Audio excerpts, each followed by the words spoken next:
안녕하세요. 오늘 저희는 손동원 박사님의 아주 흥미로운 신학 논문을 좀 깊이 살펴보려고 합니다.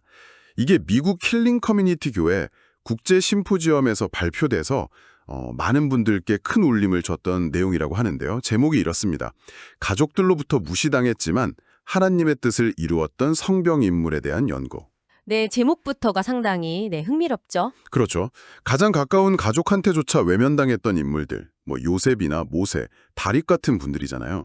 근데 이분들의 삶을 보면 그 고통과 거절이 오히려 하나님의 더 큰 계획을 이루는 어떤 통로가 되었다는 거예요. 맞습니다. 손동원 박사님은 이걸 역설적 섭리라는 관점에서 분석하셨는데 오늘 저희가 바로 이 지점, 그러니까 어떻게 인간적인 거절이 신적인 부르심과 연결될 수 있는지 그 핵심을 함께 발견하고 또 여러분 삶에도 적용할 점을 찾아보는 게 목표입니다. 네, 아주 중요한 주제죠. 이게 단순히 그냥 힘들었지만 잘 극복했다 이런 이야기가 아니라는 게 핵심이거든요. 아, 그런 차원이 아니군요. 네, 손 박사님은 그 소외와 배척 자체가 어쩌면 하나님의 특별한 부르심, 그리고 그 사람을 단련시키는 훈련의 과정일 수 있다고 신학적으로 풀어내시는 거죠. 누가 말했듯이 그 영혼의 가장 어두운 밤이 실은 하나님이 안 계신 게 아니라 오히려 그분이 우리를 더 큰 그릇으로 빚으시는 그런 시간일 수 있다는 겁니다. 와닿네요.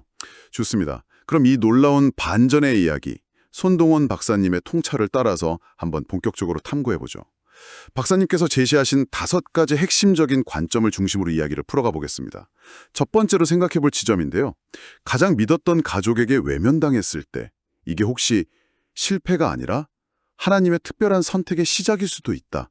이런 생각 해보셨나요? 네. 손 박사님은 요셉 이야기에서 바로 그 점을 발견하신 거죠? 그렇죠. 요셉이 형들한테 시기받고 미움받았던 거 창세기에 나오잖아요. 그냥 보면 인간적인 질투 같은데. 네, 흔히 그렇게 생각하죠. 근데 손 박사님은 이걸 요셉을 향한 하나님의 신적 선택, 이걸 확인시켜주는 첫 신호탄이었다. 이렇게 해석합니다. 신호탄이요? 네. 왜냐하면 이 거절 때문에 요셉은 더 이상 가족이라는 인간적인 울타리에 기댈 수가 없게 돼요. 그러면서 오직 하나님만 바라보고 그분의 초자연적인 은혜에 의지해서 더 큰 사명으로 나아가야만 했던 거죠. 아, 듣고 보니 그 미움이 오히려 요셉을 세상적인 안전망에서 벗어나게 해서 하나님께 더 의지하게 만들었다. 이런 말씀이시네요. 바로 그겁니다. 창세기 37장 5절에 보면 요셉이 꿈을 꾸고 자기 형들에게 말하며 그들이 그를 더욱 미워하였더라. 이 구절이 있는데 아니 꿈 얘기했다고 더 미워하다니 참 아이러니하잖아요. 바로 그 지점입니다. 그 꿈이 그냥 개인적인 꿈이 아니라 하나님께서 요셉에게 보여주신 미래, 그러니까 그의 선택된 운명에 대한 것이었거든요. 형들의 미움은 어쩌면 세상 기준과는 다른 길을 가게 될 그 선택받은 자가 겪어야 할 통과 의례 같은 거였다고 볼 수 있죠. 통과의례. 그리고 재밌는 게 히브리어에 헤세드라는 단어가 있어요. 이게 변함없는 사랑, 언약적인 자비 이런 뜻인데 요셉은 가족에게 이 헤세드를 받지 못했잖아요. 네, 그렇죠. 미움만 받았죠. 그런데 나중에 총리가 되어서 기근에서 가족을 구하면서 오히려 그 헤세드를 베풀게 됩니다. 그러니까 인간적인 관계의 단절이 오히려 더 크고 깊은 하나님의 사랑을 실현하는 도구가 된 셈이죠. 결국 그 구덩이에 던져지고 노예로 팔려가는 그 끔찍한 사건들이 사실은 요셉을 총리로 만드는 그 여정의 첫걸음, 가장 낮은 문턱이었다는 거군요. 맞습니다. 시편 105편 17절에도 그가 한 사람을 앞서 보내셨으며 요셉이 종으로 팔렸도다 이렇게 기록되어 있거든요. 손 박사님은 이 구절을 통해 요셉의 고난이 단순한 불운이 아니라 하나님께서 이스라엘 민족 구원을 위해 미리 계획하시고 선견지명, 한 발 앞서 일하신 주권적인 역사, 선행적 주권이었다고 강조합니다. 정말 인간의 생각을 뛰어넘는 하나님의 큰 그림이 있었던 거죠. 이야. 라틴어 구절 중에 스페라 인 데오, 하나님 안에서 소망하라는 말이 있는데 정말 이런 상황에 딱 맞는 말 같습니다. 네, 그러네요. 자, 요셉처럼 가족의 반대가 하나님의 선택을 드러내는 계기가 되었다면 모세의 경우는 또 다른 형태의 준비 과정이 나타납니다. 바로 광야에서의 준비. 이게 두 번째 통찰이죠. 네, 맞습니다. 모세는 애굽 왕궁이라는 정말 최고의 환경에서 자랐잖아요. 그런데 결국 동족과 애굽 사회의 양쪽에서 다 배척당하고 미디안 광야로 도망치게 되죠. 네, 출애굽기에 나오죠. 이 40년의 광야 생활이 그가 가진 모든 배경, 바로 공주의 아들이라는 신분이나 인간적인 능력, 학문, 힘 이런 것에 대한 의존을 완전히 버리게 만들었어요. 그리고 오직 하나님 한 분만 의지하도록 만드는 아주 철저한 훈련 기관이었던 겁니다. 혈연이라는 안전지대, 사회적 지위라는 보호막을 벗어나서 고독 속에서 단련받는 과정이었죠. 와, 40년.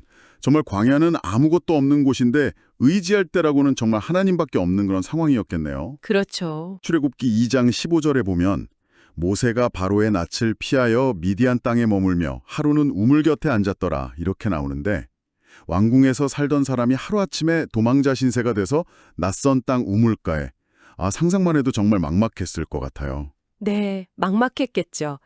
그런데 성경에서 광야, 히브리어로 미드바르는 단순히 그냥 황량한 사막만을 의미하는 게 아니에요. 그런가요?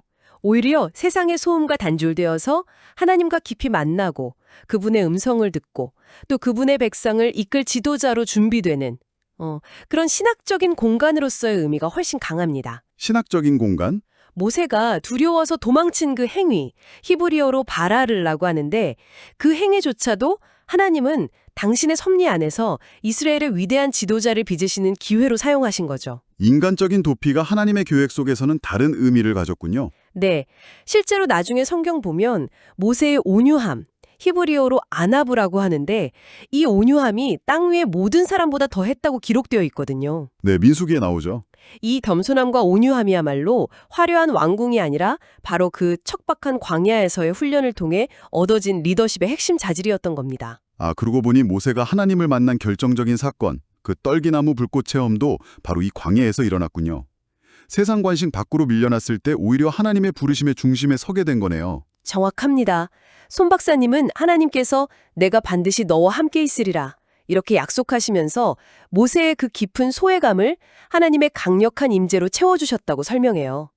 인간적인 자원이 다 고갈된 바로 그 자리에서 오히려 하나님의 능력이 가장 선명하게 드러나는 통로가 된 것이죠. 와, 하나님은 언제나 더 크시다는 의미의 라틴어 표현 데우스 셈퍼 마이어가 딱 떠오르네요. 우리의 한계나 어려움보다 하나님의 계획은 늘 더 위대하다는 걸 보여주는 것 같습니다. 네, 하나님의 선택이 때로는 거절을 통해 확인되고 요셉, 또 때로는 광야 같은 고립 속에서 준비된다면 모세, 세 번째로는 아예 주목받지 못하는 낮은 자리에서 시작되는 경우도 있다는 거죠. 이게 손 박사님의 겸손한 소명에 대한 통찰입니다. 네, 다윗 이야기가 바로 그거죠. 선지자 사무엘이 미래의 왕에게 기름 부으려고 이새의 아들들을 만나러 왔을 때 아버지 이새는 그래서 양치고 있던 막내의 아들 다윗을 아예 후보 명단에서 빼놨어요. 부르지도 않았죠. 네, 맞아요. 사무엘상 16장 보면 사무엘이 아들들이 다 여기 있냐고 묻잖아요. 그랬더니 이새가 아직 막내가 남았는데 그는 양을 지키나이다. 이렇게 대답하죠. 그렇죠. 사무엘이 데려오라고 해서야 마지못해 불호로 보내잖아요. 정말 아버지조차 기억 못할 정도로 좀 무시당했던 거네요. 네, 여기서 막내, 작은 자를 뜻하는 히브리어 카토는 단순히 나이가 어리다는 의미를 넘어서요. 이새가 다윗을 얼마나 좀 하찮게 여겼는지를 보여주는 동시에 하나님께서는 세상 기준과 정반대로 가장 보잘것없어 보이는 사람을 들어 쓰신다는 그 놀라운 선택의 원리를 보여줍니다. 카톤. 의미가 깊네요. 다윗이 했던 일, 양치는 거 히브리어로 라라고 하는데 돌보다, 먹이다 이런 뜻이거든요. 가족에겐 인정받지 못하는 허드렛 일이었지만 이 경험이야말로 훗날 이스라엘 백성이라는 그 양떼를 돌보는 목자 왕으로서의 역할을 위한 가장 실질적이고 중요한 훈련이었습니다. 양치는 경험이 왕의 훈련이었다. 네, 아무도 알아주지 않는 그 자리에서 하나님 앞에서 보였던 그의 진실함과 신실함, 히브리어로 에메트라고 하는데요. 이게 바로 그의 왕권의 기초가 된 것이죠. 그래서 다윗이 형들의 비웃음 속에서도 전혀 위축되지 않고 골리앗 앞에 그렇게 당당히 나설 수 있었군요. 이미 그 무명의 자리에서 하나님과의 깊은 관계를 통해 세상이 모르는 힘과 담대함을 얻었던 거네요. 맞습니다. 손동원 박사님은 다윗의 그 유명한 고백, 시편 23편 1절 여호와는 나의 목자시니 내게 부족함이 없으리로다. 이게 바로 이 소외되고 부족함 많은 현실 속에서 하나님만이 자신의 진정한 공급자이심을 정말 처절하게 깨달은 경험에서 나왔다고 해석합니다. 네, 그 유명한 시편이요. 인간적인 인정이나 필요가 채워지지 않을 때 역설적으로 하나님과의 수직적인 관계는 더욱 깊어지고 견고해진 거죠. 모든 영광을 오직 하나님께만 돌리는 자세를 뜻하는 라틴어 non nobis domine, 주여 우리에게가 아니라는 다윗의 이 겸손한 마음을 잘 보여주는 것 같습니다. 네. 자, 그럼 정리를 좀 해보면 하나님의 부르심은 때로 가족의 거절, 요셉, 광야 같은 고립, 모세, 혹은 철저한 무시, 다윗 속에서 시작될 수 있다는 거군요. 그런데 여기서 한 걸음 더 나아가서 심지어 누군가의 악의적인 계획이나 음모조차도 하나님은 선하게 사용하신다, 이런 통찰이 나옵니다. 이게 네 번째 섭리의 도구마죠. 네, 맞습니다. 인간의 악한 계략, 컨스프레시라고 하죠. 이걸 뛰어넘어서 결국 선을 이루시는 하나님의 주권적인 섭리, 프로비덴스에 대한 이야기입니다. 이 부분에서는 다시 요셉의 이야기가 아주 핵심적인 예시가 됩니다. 그가 오랜 고난 끝에 자기를 팔아넘겼던 형들 앞에서 했던 그 유명한 고백 있잖아요. 아, 네. 창세기 50장 20절 말씀이죠. 네. 당신들은 나를 해하려 하였으나 하나님은 그것을 선으로 바꾸사 오늘과 같이 많은 사람의 생명을 구원하게 하시려 하셨나니. 아, 정말 들을 때마다 전율이 있는 구절이에요. 당신들은 악을 계획했지만 히브리어 하사부, 하나님은 그것을 선으로 계획하셨다. 형들의 악교와 하나님의 선하신 목적이 정말 극명하게 대조되네요. 여기서 하나님의 주권이라는 개념이 참 중요하게 다가옵니다. 그렇습니다. 이 고백에는 두 가지 중요한 신학적 진실이 담겨 있어요. 첫째는 인간의 악한 행동에 대한 책임은 분명히 인간에게 있다는 것. 네, 책임은 있죠. 그리고 둘째는 그럼에도 불구하고 하나님은 그 모든 악한 상황조차 당신의 더 크고 선하신 구원 계획 안에서 합력하여 선을 이루도록 사용하신다는 정말 놀라운 주권입니다. 합력하여 선을 이루신다. 네, 이건 하나님의 미리 아심, 즉 예지, 헬라어로는 프로그노시스라고 하는데 이것과 연결됩니다. 하나님은 이 모든 일이 일어날 것을 미리 아셨고 그 과정 전체를 당신의 구원 역사 안에 포함시켜셨다는 거죠. 인간의 악의가 하나님의 지혜와 능력을 결코 넘어설 수 없다는 선언입니다. 다니엘도 비슷한 경험을 하지 않았나요? 동족들과 다른 신하들의 시기랑 모함 때문에 사자굴에 던져졌지만 오히려 그게 하나님의 살아계심을 온 세상에 증명하는 계기가 되었잖아요. 정확한 예시입니다. 다니엘의 경우도 마찬가지죠. 인간적인 음모와 위협이 오히려 하나님의 영광을 드러내는 무대가 되었습니다. 손동원 박사님은 로마서 8장 28절 하나님을 사랑하는 자 모든 것이 합력하여 선을 이루느니라 는 말씀이 바로 이런 요셉과 다니엘 같은 인물들의 삶을 통해 정말 생생하게 증명된다고 말합니다. 네, 그 말씀이요. 여기서 모든 것에는 가족의 미움, 노예 생활, 억울한 감옥살이, 사자굴의 위협까지도 포함된다는 거죠. 정말이지 어둠 속에서 빛을 발견하게 하는 희망의 메시지입니다. 라틴어 표현 in tenebris lux, 어둠 속에 빛이 있다는 말처럼요. 어둠 속에 빛이 있다. 좋습니다. 자, 이제 마지막 다섯 번째 통찰입니다. 지금까지 살펴본 요셉, 모세, 다윗 같은 인물들이 겪었던 그 버절과 소외의 경험들이 궁극적으로는 한 분, 바로 예수 그리스도 안에서 그 의미가 완성되고 성취된다는 내용입니다. 구속적 성취라고 할 수 있겠네요. 네, 그렇습니다. 손 박사님은 구약 인물들이 겪었던 모든 배척과 고난이 사실은 장차 오실 메시아, 예수 그리스도께서 겪으실 고난과 구속 사역의 일종의 예고편이자 그림자였다고 설명합니다. 그리고 그 절정은 예수님께서 당신의 고향 나사렛에서 배척당하신 사건 마태복음 13장에 나오는 거기서 잘 나타납니다. 아, 고향에서의 배척이요. 마태복음 13장 57절에 그들이 예수를 배척한지라 예수께서 그들에게 말씀하시되 선지자가 자기 고향과 자기 집 외에서는 존경을 받지 않음이 없느니라 하시니라. 이 말씀이죠. 가장 잘 안다고 생각했던 고향 사람들에게 오히려 인정을 못 받으셨다는 거네요. 네, 여기서 배척하다, 멸시하다는 뜻의 헬라어 아티마조는 예수님의 신적인 권위와 사명이 인간적인 관계나 어떤 지역적인 편견을 훨씬 뛰어넘는다는 것을 역설적으로 보여줍니다. 역설적으로. 네, 가장 가까운 사람들의 거부가 오히려 예수님이 온 인류를 위한 구원자이심을 드러내는 계기가 된 셈이죠. 예수님은 인간에게 아티마조, 즉 멸시를 당하셨지만 십자가에서의 죽음과 부활을 통해 궁극적인 신적 영광, 헬라어로 독사를 회복하셨습니다.